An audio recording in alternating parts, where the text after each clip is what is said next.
Hi all, welcome back to Xylem. ഏതൊരു competitive exam എടുത്താലും കലണ്ടറിൽ നിന്ന് ചോദ്യങ്ങൾ നമ്മൾ കാണാറുണ്ടല്ലേ. സോ ഈ കാണുന്ന ചോദ്യം എങ്ങനെയാണ് സോൾവ് ചെയ്യാൻ നമുക്ക് നോക്കിയാലോ. Right, today is Thursday, after 78 days it will be a dash. ഇതാണ് ചോദ്യം. അതായത് ഇന്ന് വ്യാഴാഴ്ചയാണെങ്കിൽ 78 ദിവസങ്ങൾ കഴിഞ്ഞാൽ ഏത് ദിവസമായിരിക്കും എന്നാണ് ചോദ്യം. അപ്പോൾ വളരെ സിമ്പിളായിട്ട് നമുക്കിതിനെ നോക്കാം.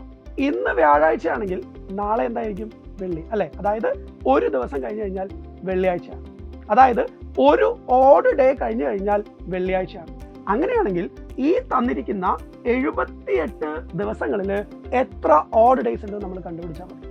ഓക്കെ, സോ 78 ദിവസങ്ങളിൽ നമുക്ക് എത്ര ഓഡ് ഡേയ്സ് കാണാൻ സാധിക്കും?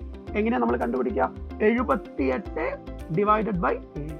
78നെ 7 കൊണ്ട് ഹരിക്കുമ്പോൾ എത്രയാണ് റിമൈൻഡർ വരിക എന്ന് നോക്കാം. എത്രയാണ് റിമൈൻഡർ വരിക? 1 വരും അല്ലേ. അതായത് ഒരൊറ്റ ഓഡ് ഡേ മാത്രമേ ഉള്ളൂ ഈ കാണുന്ന 78 ദിവസത്തിൽ. അപ്പോൾ ഇന്ന് വ്യാഴാഴ്ചയാണെങ്കിൽ ഒരു ഓഡ് ഡേ കഴിഞ്ഞാൽ എന്ത് തന്നെയാണ്? ഫ്രൈഡേ, വെള്ളിയാഴ്ച തന്നെയാണ് നമ്മുടെ കറക്റ്റ് ആൻസർ വരിക.